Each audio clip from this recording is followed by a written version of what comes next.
আমার কাছে তোরা হিদায়াত চাইবে রে।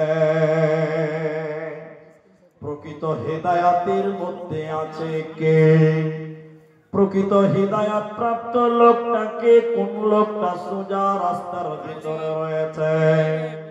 হিদায়াত নিতে গেলে আমার আল্লাহ 10টা ওসিয়ত করেছে, 10টাকে মেনে নাও। যদি তুমি হিদায়াত প্রাপ্ত হতে চাও, যদি তুমি জান্নাতে যেতে চাও, তাহলে তোমাকে এই 10টা কথাকে মেনে নিতে হবে।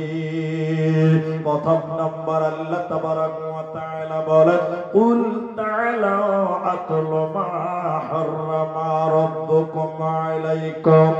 নবী হে তুমি বলে দাও, কুল তুমি বলে দাও, আতলু মা হাররামা রাব্বুকুম আলাইকুম আল্লা তুশরিকু বিহি শাইআ।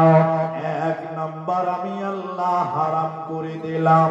নবী তুমি বলে দাও, আল্লাহ তুশরিকু বিহি শাইআ, এরা যেন শিরকের মতন গুনাহ না করে। যদি তুমি হিদায়াত নিতে চাও, জান্নাতের পথিক হতে চাও, সিরাতে মুস্তাকিমের উপরে যদি চলতে চাও, এক নাম্বার তুমি শিরকের মতন গুনাহ করবে না। কারণ যে ব্যক্তি শিরকের মতন গুনাহ করবে রে, ও হিদায়াত পাবে না, জান্নাতে পাবে না, যাবে না। আল্লাহ তাবারাক ওয়া তাআলা কোরআনে অন্য জায়গায় বলেন, নিশ্চয়ই যারা আমি আল্লাহর সঙ্গে কাউকে অংশীদার করবে, নিশ্চয়ই যারা শিরকের মতন গুনাহ করবে, আমি আল্লাহর সঙ্গে কাউকে অংশীদার করবে, আল্লাহ তাবারাক ওয়া তাআলা বলেন, আমি আল্লাহ তার জন্য জান্নাত হারাম করে দিলাম। ও মাথা টুকে মরে গেলে জান্নাতে যাবে না, হিদায়াত পাবে না, পাবে না। তাই আল্লাহ এক নাম্বার হারাম করলে, যদি তুমি হিদায়াত নিতে চাও, যদি তুমি জান্নাতে যেতে চাও, শিরকের মতন গুনাহ করবে না। আল্লাহ তাবারাক ওয়া তাআলা নবী বলেন, যারা শিরকের মতন গুনাহ করবে, হিদায়াত পাবে না, জান্নাত পাবে না। আর তাবিজ হলো শিরক। নবী বললেন, মান আল্লাকা তামিমা ফাকাদ আশরাকা, যে তাবিজ ঝুলাবে, মাদুলে ঝুলাবে, যে তাবিজ লটকাবে, ও যেন শিরকের মতন গুনাহ করবে। অতএব তাবিজের মতন গুনাহ থেকে তোমাকে বাঁচতে হবে, নচেত জান্নাত হবে না, পাবে না, পাবে না। আল্লাহ তাবারাক ওয়া তাআলা বলেন, তোমাদের 10টা বিষয় মনে রাখতে হবে।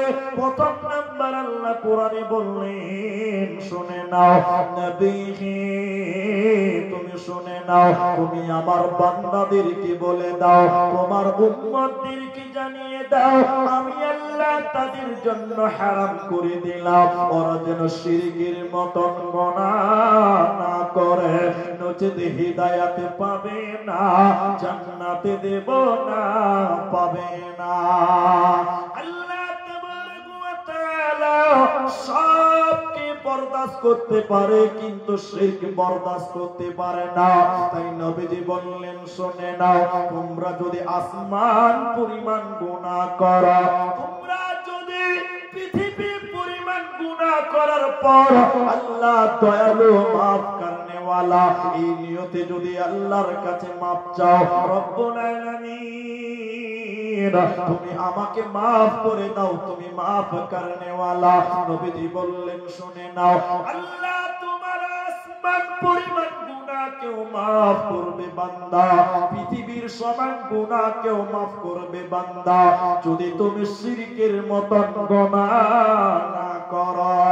এজন্য আল্লাহ তাবারাক ওয়া তাআলা বলেন, আমার যাকে মন চাইবে আমি আল্লাহ তাকে maaf করব, আমার যাকে মর্জি আমি আল্লাহ তাকে maaf করে দেব রে বান্দা। কিন্তু আমি আল্লাহ ওই লোককে ক্ষমা করব না যে লোকটা শিরকের মতন গুনাহ করবে রে।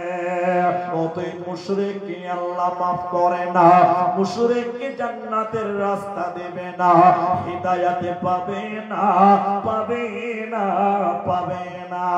তাই এক নাম্বার আল্লাহ হারাম করলেন শিরকের মতন গুনাহ করবে না।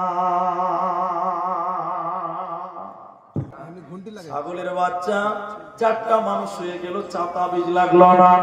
কুকুরের 10টা বাচ্চা মানুষ হলো, তাবিজ লাগলো না। তাহলে তুমি মানুষ তোমার বাচ্চার কেন আল্লাহর কাছে শিফা চাইতে জানলে না?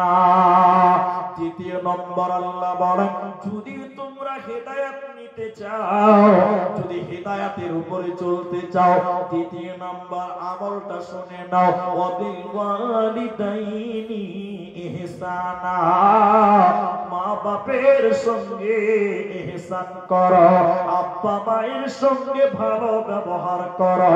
খবরদার ধুমকে কথা বলা চলবে না, যাবে না।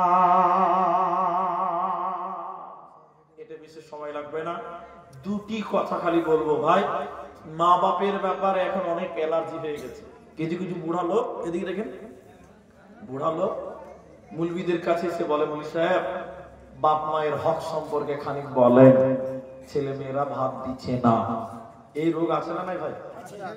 অনেক বুড়া মানুষ কাঁদছে গো, বৌমার হাতে ভাত পায় না। বেটার খিদমতে বড় আফসোস। কেন জানেন?